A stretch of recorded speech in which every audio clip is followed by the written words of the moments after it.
Real Talk with Jodi and Michal. Real friends, real situations, real life. Authentic chats from the heart to the gut. Two best friends keeping it raw, real, and relatable.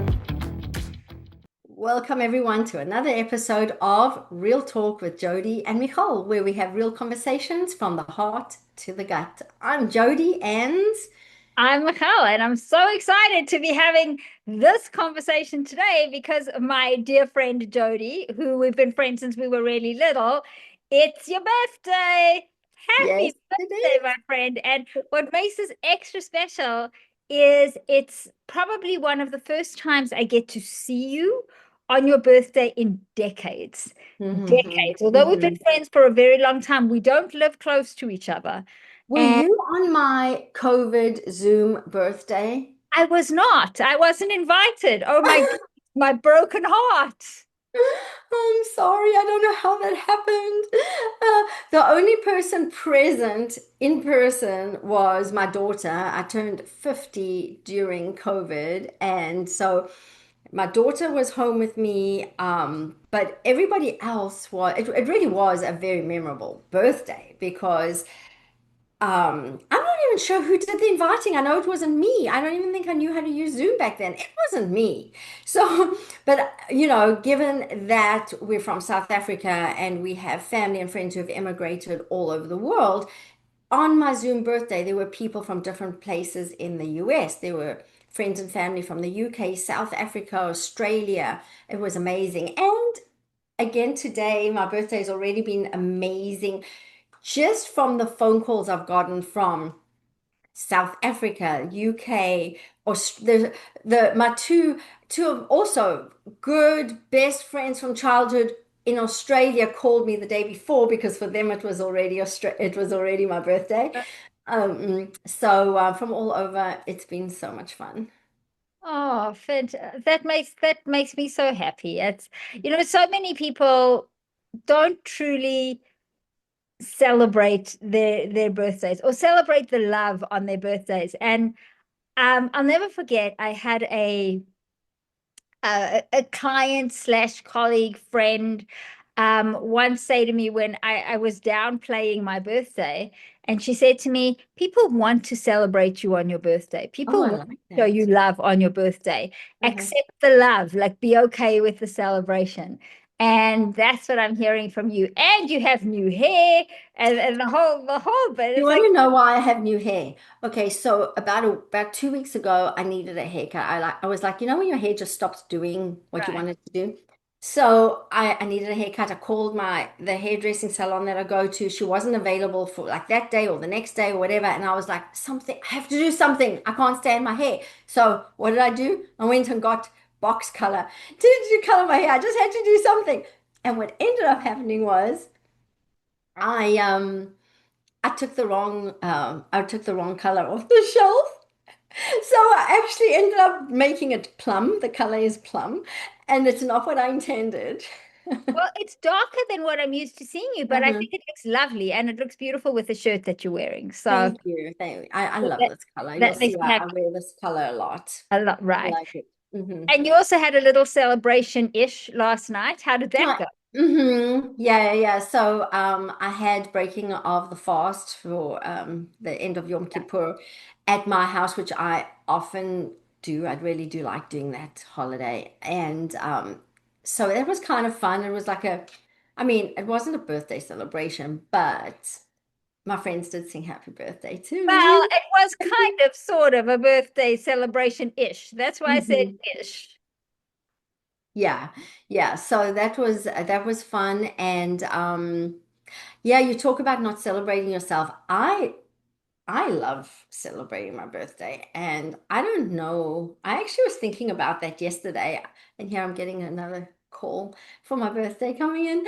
Um, I I don't know why I do. I know my mom always made a big deal of our birthdays, and growing up, my mom is a good cook and good bake, and she always made fabulous birthday cakes. Like I remember being little and having a birthday cake in the shape of a butterfly. My brother had a birthday cake in the shape of a train. My mother made a Barbie doll cake. cake. Just beautiful cakes. Like birthdays were always big celebrations. So I remember having surprise parties. I remember my 21st birthday being a big deal. My 18th birthday having big celebrations. I love throwing parties. I love entertaining. Hmm? Said, I remember those. Yes, Yes, yes, you were part of I was those. there for those, not the 50th, but I was there for the others. Yeah.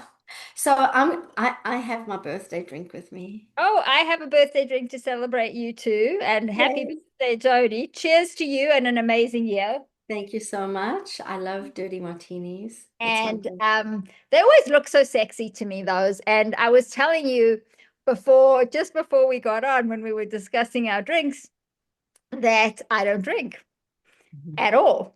Mhm. And Wait, you is said, that? Oh yeah, yeah, yeah. Wait, go ahead. yeah, you kind of figured that about me. And then I said, but I never was. I never was even when we were little. And okay, and this is fun. You have to repeat. You have I to would repeat repeat what I said because it was because so I was funny. thinking like now you doing what you do, I was thinking, oh, you probably don't drink. But then when you said, oh, don't you remember I never really drank? And I was like, I was probably too drunk to notice. But I always knew when I was when we were that age, teenagers, young adults, Yeah. I remember always having a friend that we went out with who was always sober.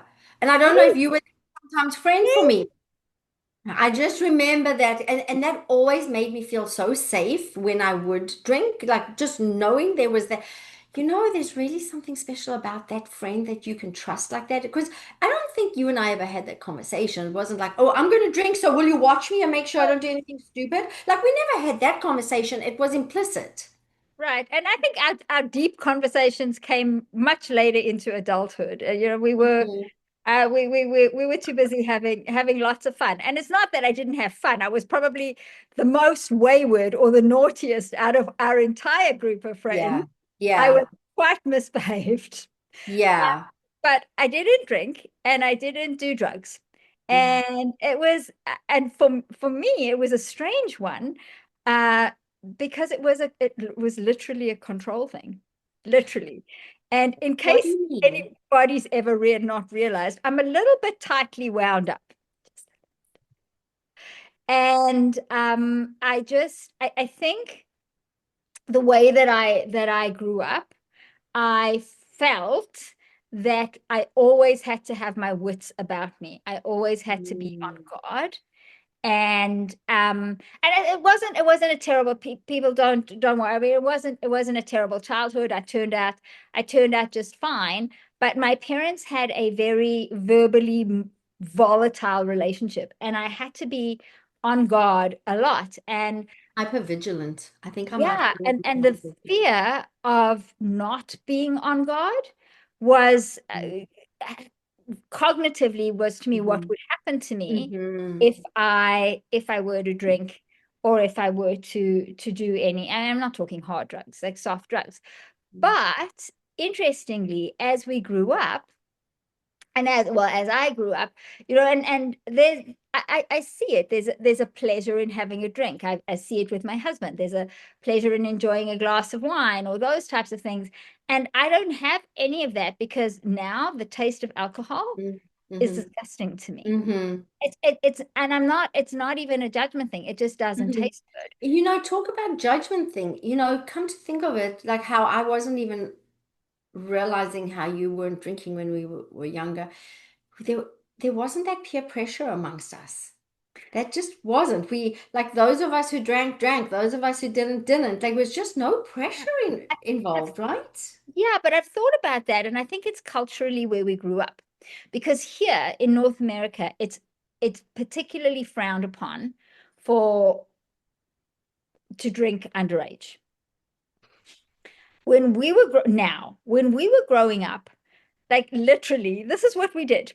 You'd go to the bar, they'd ask you how old you were. I don't You even remember being asked that. I don't even remember 18. being If asked. if you were ever asked, it's like when you went to the club, right? And they asked you how old, you said 18. And if And they we let had you. it in our head, we knew what year we were supposed to be born if to be 18.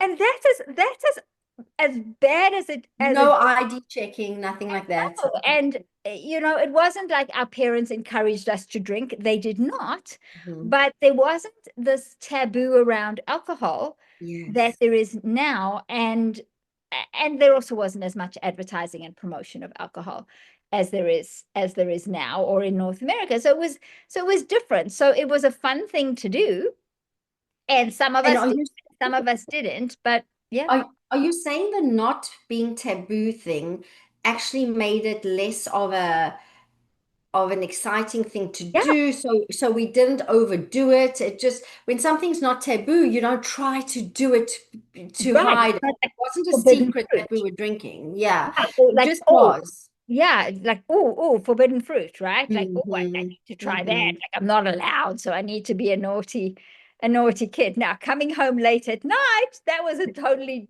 different. Yeah, yeah, yeah. If our moms are listening now, it's like, yeah, we used to come home later than we were allowed to, and Oh I my was sleeping at gosh. you, and you were sleeping at me. Hmm. Yeah. Yeah. This is the worst thing that I used to do. My mother used to wait up for me, and I used to come home. I used to go say hi to her, tell her I was going to bed, and leave. Go out again. Was I with you? Because I don't remember that. Maybe not. I'm not sure. But there was a roadhouse that we always used to go hang out at. Do you know they pulled it down a Yes, couple of years yes, I ago? heard. I I heard literally cried. I literally cried when I it heard they was pulled it yeah, down. anyway, but yeah, there was wayward teenage years, which we could discuss in much greater detail. But not And where we are today, things, birthdays like this make me think about where we are today as well. Mhm. And the unpredictability of life. Like, who would have known that I'd be living in another country, that I'd be doing a podcast with you, that I would have um, been a therapist, but that has now turned relationship coach, that I would have gotten divorced and gone through a toxic relationship that has been a blessing in disguise. I'll just say at this point that one of the things I've definitely learned about life, and a lot of them might sound cliched, but I think they're real, is if I look back on the hardest, most difficult, most painful experiences of my life, truly, truly, they have been the beginning of a transformation that has been amazing. I really think that I am in the best place of my life today, being the oldest I've ever been. I think I feel the best emotionally, physically, mentally. I think I look my best in my 50s. I I'm all areas of my life, life is beautiful. Like I love the work that I do. I have amazing friends. My daughter is so successful in her career, and I would never have known that this is where I would be today. I would never have known I would be doing a podcast. I would never have known I'd be speaking like this because really, one of the things I had to learn as part of my healing journey was to be able to speak up. And um, I don't know, I hope I do it justice just saying it briefly because it's going to kind of show a little bit of my trauma, perhaps, because it does come from trauma, is this fear of making mistakes, this fear of that I'm doing something wrong. And I mean, I can give little examples, maybe that I understand it led to. I mean, even think about school growing up. School was strict, it had so many rules. I remember the things I got in trouble for being sent to the vice principal's office. Why? For wearing mascara, or maybe it was eyeliner. It wasn't full on makeup, and for having my shirt untucked. Like the things we got into trouble for. And I did have a childhood of being yelled at for things that I didn't do anything wrong, being criticized when I look back on for things that aren't even worthy of being criticized. So, I grew up with this belief, talk about limiting beliefs, that I'm doing something wrong, that I don't know how to do life, that I'm going to make a mistake. And those were amongst my biggest lessons in life, to just, no, I'm not making a mistake. We're all doing life the best we can. And the decisions I make are not mistakes. It's just how I'm choosing to do my life. And and human beings make mistakes, and that's okay. And that's how we learn. Because if we never made a mistake, how do you learn? It's difficult. Learn life. I'm not talking learn education. It's You, because we learn life by things happening and us growing and adjusting and balancing things around that. So it's not necessarily a mistake, but it's dealing with the things that happen in this world appropriately. Hmm. And if nothing Well, ever some of it might be semantics if I say this, but because it's not mistakes, I agree. But sometimes um, I can say I've exercised poor judgment or poor discernment.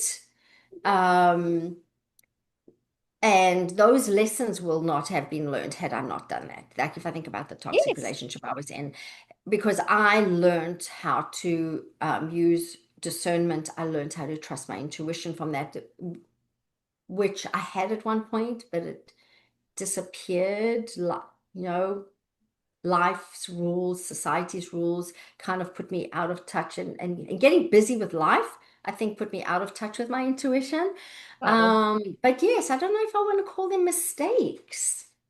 yeah, Um, I think I think if we choose, and this is a tough one because sometimes we do, if we choose to dwell on it and to bring it into our present over and over and over again, it is an error until we learn or choose to learn how to do differently. And it's you had, difficult to let go of stuff when you of course, say, that's what I said. It's when we not, hold it's on to not it. Hmm. easy. But part of what I loved about what you said about where you're at, and I would say the same thing about me. I would not go back. I would not go back 5 years. I would not go back 10 years. I would not go back 20 years. I would not go back to the fun times that we had when we were 16 and 17 and 18, and they were great. Yeah, we had a lot of fun. But I way prefer me now.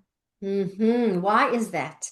Why do you think you prefer yourself now, how Well, you are? so again, a lot of people have a lot of issues with their aging. Hmm. Some of it is physical, and yes, you look at yourself and there's changes that you don't necessarily appreciate. There's also stuff that you can do for that if necessary, but And if you want. there's physical changes. Hmm. And I actually have a friend who has some great advice on that. But Are you going to if share you've that? taken the time to do some inner work, Hmm. to move beyond your past and your childhood, because all of us have childhood crap that we bring along with us on the way. We all do. And we judge people sometimes, and we judge ourselves, and we say theirs was worse than mine. Everybody's crap is their own crap. And Hmm. we drag it around with the same weight. It's terrible, right? We're in a very fortunate situation, most of us, and I'm sure most of our listeners, where we have the ability and many of the resources, even just online, even simply online, to do some work to move beyond however you choose to do that, move beyond your past and become the person you see yourself as being. Hmm. Not the person somebody else wants you to be, It's not hard for the person to even know that that's who that yes, is, to yes, even know that you might not be your real you. You know how we say in high school, how many yearbooks say, stay you, don't change. But the reality is we have to change, you uh, grow, you grow grow. and transform. But how do we know who our real self is? That part is so hard. It's so hard to even know if you're being your real self to begin with. Of course, but that's number one. I think we're doing some internal work helps, doing some visualization helps because at the end of the day, um, first of all, understanding your where you are brilliant, because everybody has their areas that they are brilliant, and where you are strength. challenged, and looking at all of that and being really honest with yourself, not what you wish you were, right? I mean, I wish I was 5'9". I'm not. I'm 5'5", right? There's nothing is ever going to make me 5'9". And there's traits about us that are like that. I'm very analytical. I'm never not going to be analytical. So how do I optimize that so that it feels good for me on the Mhm. inside? And that Mhm. might be different today than it is in 5 years' time. But I think part of growing older and knowing yourself is being okay with those types of things shifting and changing. You And mean being okay with changes that are taking place as you grow older, yeah, well, just physically and well, emotionally? yeah, emotionally as well as physically, but emotionally, or even just who we are, because I'm definitely not the same person I was 20 years ago. And a Mhm. lot of stuff happened to me, as has happened to you, that were absolutely life transforming. Mhm. As Mhm. that the reason Mhm. that I'm sitting here today doing the Mhm. work that I do Mhm. is because of a huge trauma that I had in my early 30s. And Life transforming, and it was difficult and uncomfortable and it was challenging. it was probably one of the worst things that ever happened to me. And people are And so resilient when we can grow through that. right. And that was the work. And it was interesting because for me, and this isn't for everybody, but and I had done a lot of work, of growth work before that. But in that instant, I chose. I Mhm. physically remember going from hyperventilating, Mhm. hysterical, Mhm. to making a choice. This is Mhm. what I need to do to Mhm. get through this situation. And then this is what I need to do so Mhm. that that never happens again. That's amazing. And you said hyperventilating. Did you calm down after you had that thought I process? was freaking out, Yeah. and I realized that there was nothing that I could do. This Yeah. was this was going on. You see, you were able to realize in that moment the logic, problem solving piece of it. That's my special gift, And right? not everyone has that a moment where they can think when they're in such a crisis to be able to make this logical, because what you just did there is a very logical way to solve life's problems. It's hard to do sometimes, and Absolutely, to do it in the state you're in. absolutely. And what followed from that was not easy, Mm-hmm, and it was mm-hmm, not fun. mm-hmm. It was brutal, but it made me the person that I am today, which is Mm-hmm. not the person that I was before that. Is it too much to ask to describe the differences? I know it might take a lot to think of Um, now. I understand we always realize that we're stronger than we think. Mm-hmm, You mm-hmm. always realize that you're stronger than you think. And that how you show up for yourself will determine how other people show up for you. Because when I decided that I wasn't going to be victimized by the situation, Mm-hmm. I stopped being a victim, Yeah, and yeah. I stopped being treated like for the Mm-hmm, most part, stopped being treated like a victim. mm-hmm. Yeah, I think And that it is so true. How you are in the world is what will come back to you, 100%. absolutely. And I Mm-hmm. learned that more then than anywhere else. I also learned, which to me was the biggest lesson, because I was a very self-conscious person, always conscious of, am I saying the right thing? Am I doing the right thing? Right? Do I right? Just and it's fear of making mistakes. It's all of the fear of failure, all of those Very, very common things that we've that both that mentioned. come Mhm. up, right? And I truly realized that I'm okay just like I am, and it is what it is. And if the desire to be the the consistent and constant search for approval was downgraded significantly. Of course, we all want approval, but the approval now is sought from people who matter, not simply approval. I don't know if a big thing for me was thinking needing approval as such, but the big change for me had to do with the anxiety that I let go of. I lived with like this constant anxiety my entire life. And I went to therapists literally from the time I was 18. And even though that wasn't the thing I often walked into therapy with was the anxiety as the presenting problem, it was still something that never went away no matter what until this is the part that blows me away until I worked on myself on my own and figured other things out that weren't directly related to anxiety. And I never knew that I could live a life without anxiety. I just never knew. Okay, I want to be sure I'm saying this accurately. Of course, I get anxious. Of course, I get stressed. Situations will make me worry or be anxious.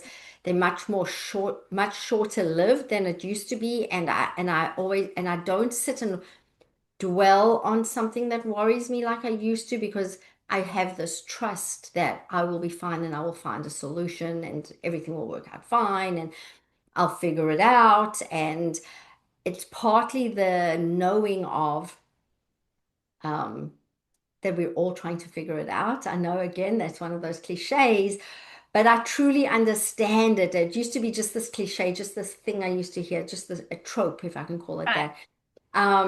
But now I truly get that we are all figuring out there is no one way to live your life. And when you truly realize that, it's so freeing to be able to live my life the way I want. And that free floating, constant anxiety and worry is just not there anymore. And that's one of the biggest changes I've made in my life that has made such a difference to the way I feel and the way I go about my life and the way I make decisions.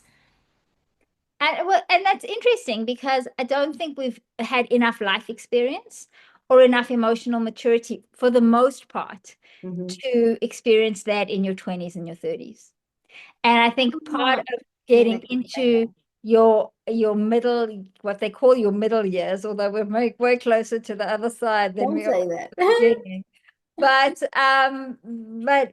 is you have lived experience, and lived experience can give you information, can give you a lot of information. Yeah, do you think so? That's a good point you made. You're saying, of course, we don't have it figured out in our 20s. So, of course, we're not going to know that we're all trying to figure it out.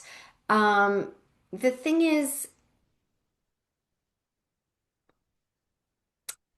I th I think there are people that have parents that that would have been able to teach them more of that sooner. Possibly, but I think again, our parents come into parenting with all of their baggage. Yes, And and that might be that's right. Everyone's does, but there are, do you not think that there are some parents that have less severe baggage that will still be able to you know, guide their children differently? I, as I've mentioned in a previous podcast, I was very, very fortunate that I had a couple of friends growing up Mm-hmm. who had phenomenal family lives, like phenomenal, not superficial ones like it looks perfect and it's not, Mm-hmm. like truly phenomenal. And I spent loads of time in their houses, like literally being parented Mm-hmm. by Which makes a positive by impact.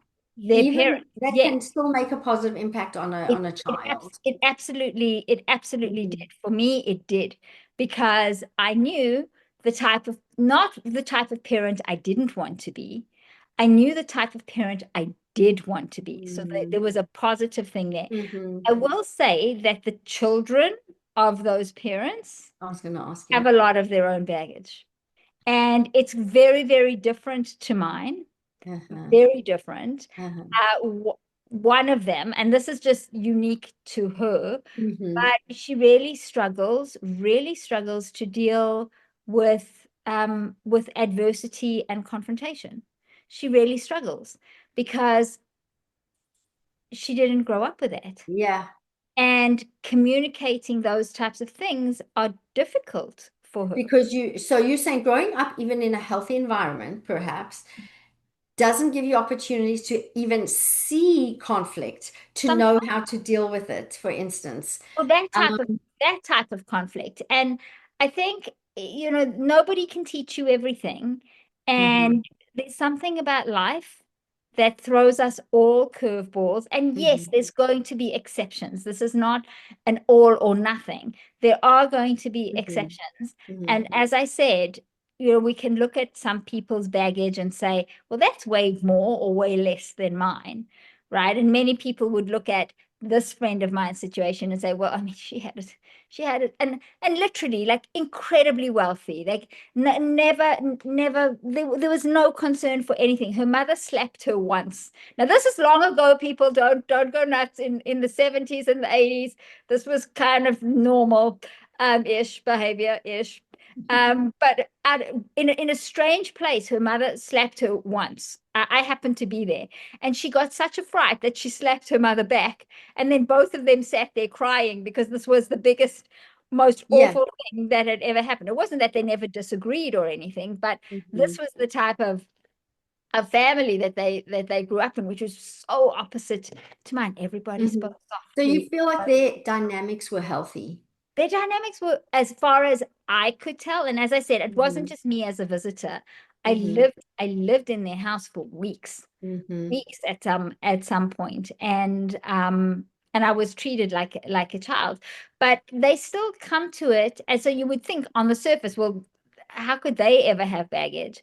But there's things that become challenging in a very In a different different way, way. right? Hmm. When you're used to everything being being calm and peaceful, how do you deal with not just once or twice where the needle gets lifted, but how do you deal with something that's conflicted and that's uncomfortable for a long period of time? How do you deal with that when that's never been your experience? So you've not had the modeling to learn. You might have seen it somewhere else, but you've not had the modeling or the lived experience to learn that. So I think we always think that the grass could be greener on the other side, but there's issues. You know what, when I listen to what you're saying, it makes me just think that human beings are so complex and Yeah,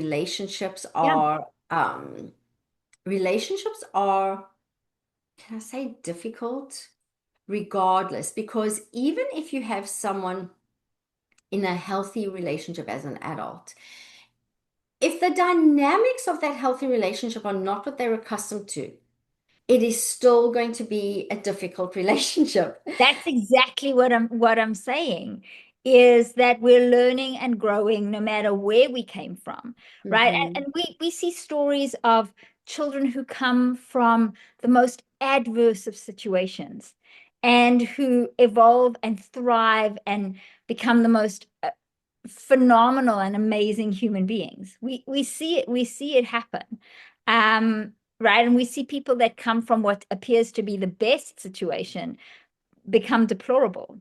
And so it's all about that lived experience, and it's about innately who you are. Hmm. And we all have to do, I know you don't like the word work so much, but we have to do the introspection, the work on looking inside to come to a peaceful place about who we are. Hmm. Then we can grow and build on that. Yeah, yeah. And the other thing about the difficulty in relationships is because we're not only dealing with ourselves. So that you talk about the importance of us Right. growing individual as an individual. So it's important to be okay, it's fine. Working on ourselves, growing, transforming, constantly growing, knowing ourselves, fulfilling our own needs, That's one job right there in and of itself, that self-reflection and working on that. And then now you come together with a partner. Now it's not only your own needs you're navigating, but now you're also navigating someone else's needs because ideally, I believe in a relationship, you want to be interdependent. And I think one of the difficulties people have is being too dependent or too independent. Try to find that interdependent balance where you are doing things with each other, for each other, but not too much that you're codependent, not enabling, just enough, taking care of your own needs, also taking care of your partner's needs. That is a difficult balance. And that is where a lot of conflict and difficulty happens in relationships. I would agree, and I would challenge to say that knowing oneself Mm-hmm. allows one to Mm-hmm. navigate that challenge 100%. significantly better. And I say this from personal experience because with what I went through, it absolutely changed the relationship with my now husband. He was my partner at the time. And it's not that things have been perfect and peachy keen since then, where there's always going to be dips and ebbs and flows and challenges and life that happens, but it definitely changed how I how how he saw me and how I saw him. And Sorry, let me understand what is it that changed that? the trauma that I spoke about earlier. Oh, a Yeah. trauma changed how you Well, saw each other. because I grew through that, and my growth Mm-hmm. changed Mm-hmm. how I saw myself. So it changed Mm. how I saw That him, and that's and it huge changed to how go he. through together. That's huge Yeah, to go through it together. was, and he comes again. He's an absolutely fabulous guy, and he comes from a very strange situation where you would think there was a lot of conflict, but there really wasn't. And he comes at it with his own stuff. He does he I It's not that I'm not conflict averse. I think most of us are conflict averse, but I take on challenges head on, and I'm just like, find a solution, get through it, move on. And he doesn't deal with stuff Uh-huh. the same Mm-hmm. way. And Mm-hmm. it's interesting to watch when we talk about things that we bring in Yeah. us. Yeah, because people are inclined to sometimes it's as rigid as no, my way is right. Right. And My sometimes way is right. and sometimes it may not be that rigid, but it may be that difficulty in, okay, so this is how I want to do it, but that's how you want to do it. How do we do it now? Because we both have a different idea. And I will say in my marriage, that was probably more of what it is. It wasn't about an insistence on being right. I don't think I'm like that. But it was more over compromising. It's like I was like seeing, like giving, not giving enough attention to what I needed and wanted. Why? I suppose we could, given what we've just talked about, if I'd known myself better, I might have been able to take care of my needs or know my needs better to be able to make decisions better in that relationship. But I was over compromising. And eventually, when my needs years after years after years are not being taken care of, it causes resentment and it can literally cause a relationship to break down. Sure. At the time it felt like, oh, being a kind person, I'm so compromising, but really it can be damaging. Yeah. And again, as we grow older, we learn more, hopefully, or we have the ability, or we have the the maturity to deal with that, or learn how to manage that or navigate that a little better. From experiences, I would From say, experiences, from the opportunity to do some internal work, right? Um, from sharing our relationships and with others, right? Because not every relationship, even with your partner, is going to fulfill every need, but learning to identify your needs and how are they getting fulfilled so that, right? And that doesn't happen again when you're 20. No, well, well, I'm going to say it doesn't happen automatically. No. And dating again in my 50s, um, I think I think what I've noticed is that some people don't change. And so they do stay the people they were without the growth.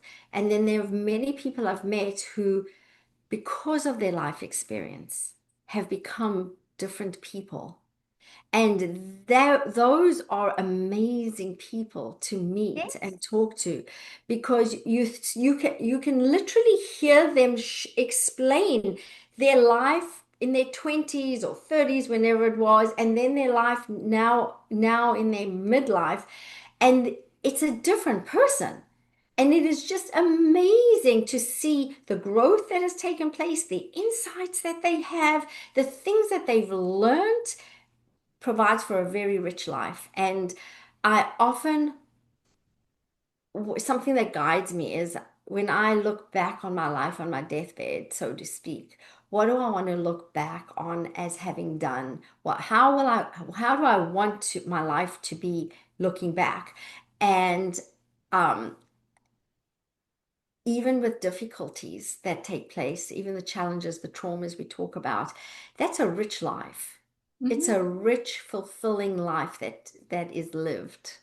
Yes, and I want to add on to that is I don't think we change. I think we grow I because love that. I love that. we Yes. are who we We are. are still the person who we are, We but are who getting we to are. know that person is growth in and of itself. We don't always know who that person is. Yeah, so all of that, but you're still the same little girl in the picture that I sent you from my birthday party, and it's funny because I see those pictures, and there's a way that I'm standing in that picture that is so me because it's me. And what I loved when I was a little girl, absolutely loved, was backless dresses. Loved halter neck backless Do you dresses. still? My favorite thing in the world is a halter neck backless shirt, backless dress. I That's so absolutely love it. cute. I And it's love it. interesting because we are who we are.